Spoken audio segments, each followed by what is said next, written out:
Richard Niles. What's going on? I'll tell you. My rare and historically significant interview with legendary Motown arranger David Van DePitte, recorded for my BBC Radio 2 documentary series in 2002. Although not as widely recognized as some of his peers, David Van DePitte's contributions were crucial in shaping the sound that distinguished Motown in the 1970s. His work continues to inspire arrangers and producers across genres. He passed away in 2009 at the age of 74. So listen now and enjoy our interview, a rare view from the shop floor of Motown's production line, working with Marvin Gaye, Gordy, producers such as Frank Wilson, and musicians such as his friend James Jamerson. No one with soul will want to miss this. It seems to me that on the one hand, it was great to be getting paid and being able to pay your rent and stuff like that. But on the other hand, you guys were contributing a very important part of the Motown sound, which was generating millions of dollars. And yet, when the job is over, you really were not benefiting as the producers and songwriters and artists were in any extent. So didn't that kind of piss you off? Yeah, you're absolutely right. It's an interesting business, our business of being an arranger.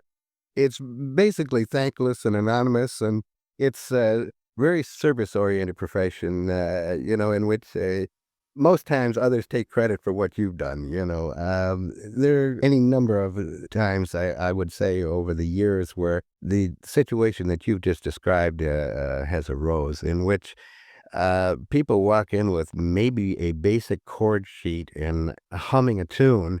You put the whole thing together and you're still just the arranger. You're not a producer. You're just an arranger. And I don't understand what that is unless it's an ego problem or something like that, because I feel that a person who contributes should certainly get his fair share of the credit at least. How many times have you ever walked into a session and turned a piece of bad music into something probably saleable and maybe even great, and had somebody turn around and say, "Gee, ladies and gentlemen, I'd like to introduce the fellow who saved this piece of music for me." It doesn't happen. No way. Yep. And I don't understand that. I truly don't understand that. I don't have a problem with giving other people the credit that they're due, and I don't see why some other folks do.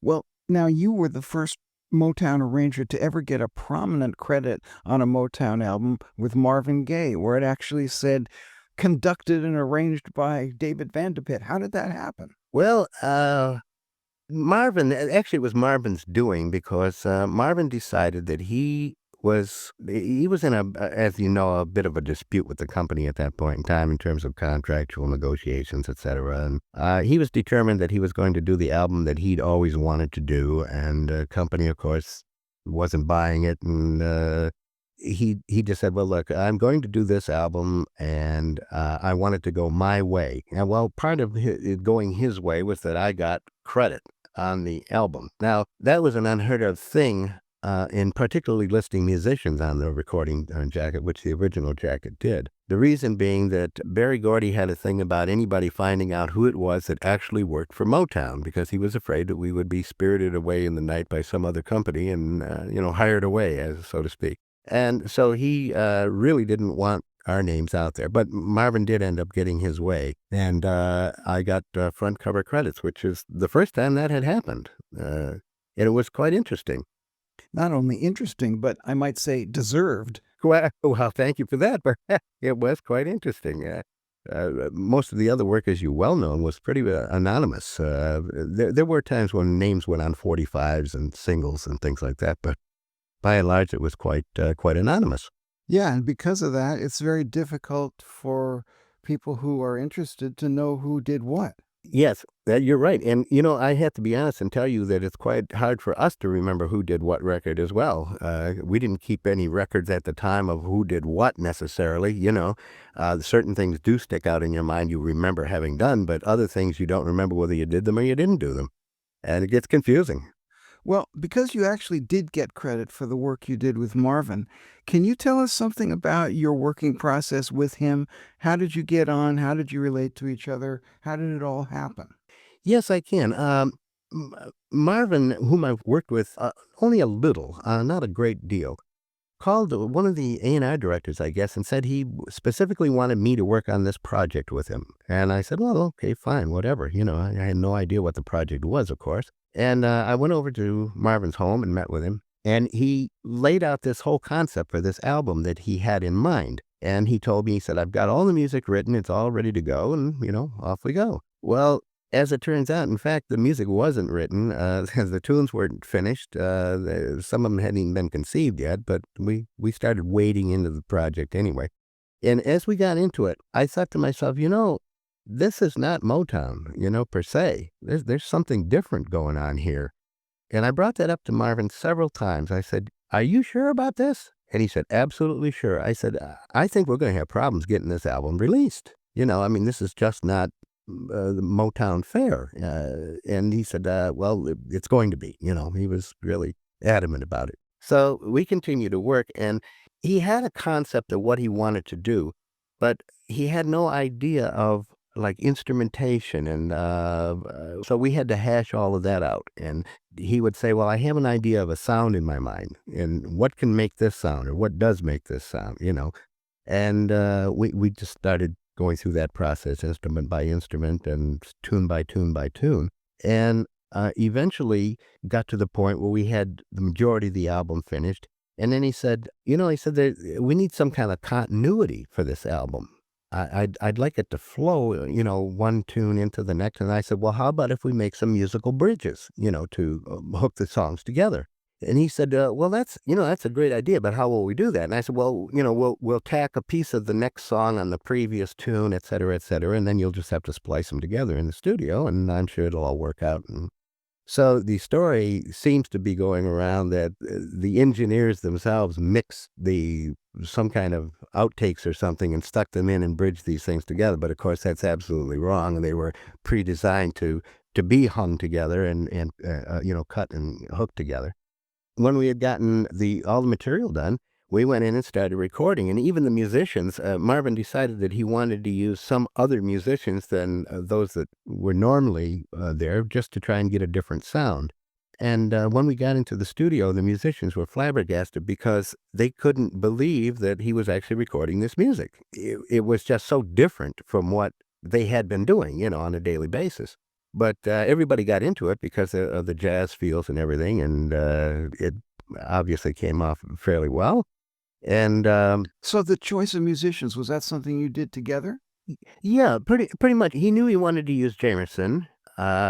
He wanted to use Bob Babbitt to play bass, and he knew that he wanted to use Robert White, and I think it was Eddie Willis or Joe Messina. And then he asked about a drummer, and I recommended a fellow named Chet Forrest, who is a fine drummer from Detroit here. Then he would recommend someone, and so on. He was sort of handpicking musicians, sort of to go along with the feel of the album. As it turns out, the selection was really terrific. It really worked out very nicely. The guys got into it. They really got into the project. So it sounds like all the strings and brass were overdubs, right? Yes. Now, in this particular case, we cut all the rhythm tracks first, and then we overdubbed the brass, and then finally the strings. Then at the very end, when everything was all finished, that's when the tunes were actually cut together so that they flowed from one to the next, the first few tunes. So did you write your charts based on the rhythm sections that were recorded? No, this particular case, everything was written before we ever went into cut tracks at all. The whole album was written and ready to go when we started recording rhythm tracks. Yeah, and I think that's one of the reasons why it turned out so brilliantly, because you conceived it from the very beginning as a whole musical piece. So you could say to the rhythm section, no, we'd like to go there or there based on what you knew that the entire chart was going to be. And it became the classic track that it is because of the work that you did right from the beginning. No, thank you for that. Yes, and as a matter of fact, it was one of the only times down there that that was done because, quite frankly, most of the time it was done after the fact, after even maybe a ghost vocal track was put on or something, a demo vocal track. Then we would consider strings and horns, you know. So yes, it was one of the only times that it was done in my experience down there for sure. And when were the backing vocals done? I think that was just either between the, brass and string sessions or maybe just after the string session when the thing was fairly complete, and in this particular case, I had nothing to do with the background vocals whatsoever. Marvin just went in and decided he was going to do that himself, so that's what he did. Of course, the famous double voice story is incredible because it was going on that was a pre-planned thing, and of course, it was just a happy accident, that one evening, an engineer by the name of Ken Sands was working with Marvin, and, it got to be quite early in the morning, and Ken was very tired, and Marvin was done singing, and he said, "Gee," he said, "which vocal do you think I should use, this one or that one?" And Ken said, "Let me do this for you." He said, "Let me make you a copy and I'll make you a stereo copy and I'll put one voice on one channel and I'll put the other voice on the other channel. And when you get home, you can just turn off either channel, and hear the two voices and see what you like." And as they were playing it back, of course, they heard the two voices together and Marvin said, "God, that's great. Let's go with it." So that's how that came about. Very interesting. Sometimes things come from nowhere. They're totally unplanned for. Now, sometimes when I've done orchestral work, the producer asks me to come along to the mixes to check what they've done, that everything's okay. Did that happen with you? To some degree, yes, but not a great deal. There was a rule at the company. The arrangers, believe it or not, were not allowed to be in on any mixes.